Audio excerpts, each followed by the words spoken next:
Hey, what's up mga ka-bowlers, maligayang pagbabalik sa aking channel. Halina't pag-usapan natin ang balitang GSW may bagong guard at forward, kilalanin, at ang balitang Lakers nakakuha ng dalawang shooters jackpot. Tara na't pag-usapan natin yan dito sa Basketball Hotshots.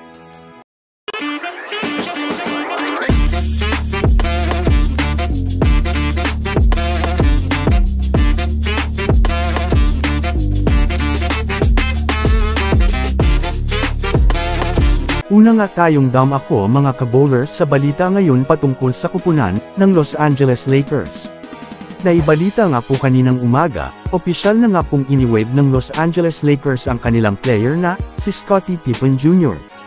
Ito ay dahil na rin mga ka-bowlers sa marami na nga daw pong rookie itong Lakers. Samahan mo pa ng kanilang mga rookie na nakuha nila ngayon sa NBA draft. Kung susumadahin nga natin mga ka-bowlers, tama lang nga ito dahil na rin naman sa hindi man lang nga nila ito, magagamit sa rotation at maging sa laro nila.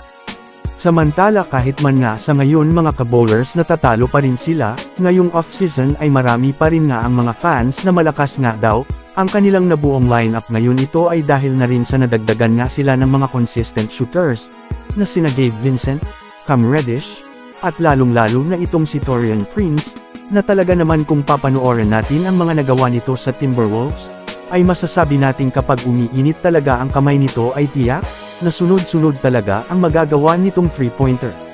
Bukod pa dyan kahit man nga medyo maalat ngayon ang naipapakita nitong si Cam Reddish, ay malaki pa rin nga ang tiwala sa kanila ni Coach Darvin Ham dahil naniniwala nga ito mga ka-bowlers, na malaki nga daw ang magiging impact nito sa Lakers.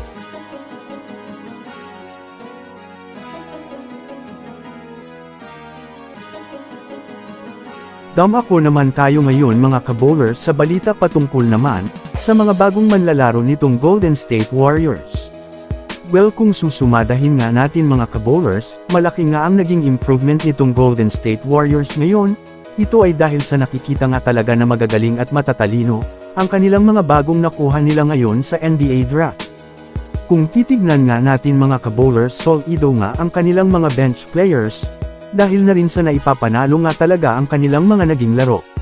Samantala ayon nga sa pinakabagong impormasyon na lumabas ngayon, ayon dito sa Warriors Insider na si Anthony Slater kumuha na nga daw po ng dalawang manlalaro, ang kanilang G-League affiliate na Santa Cruz Warriors, na sina Javonte Green na isang forward at itong si Yuri Collins na isang shooting guard.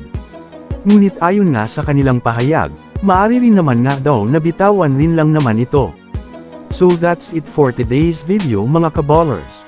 Yan lang ang ating pag-uusapan sa ngayon, pindutin na ang subscribe, and hit nyo na rin ang notification bell, para sa mga susunod na update sa mundo ng basketball.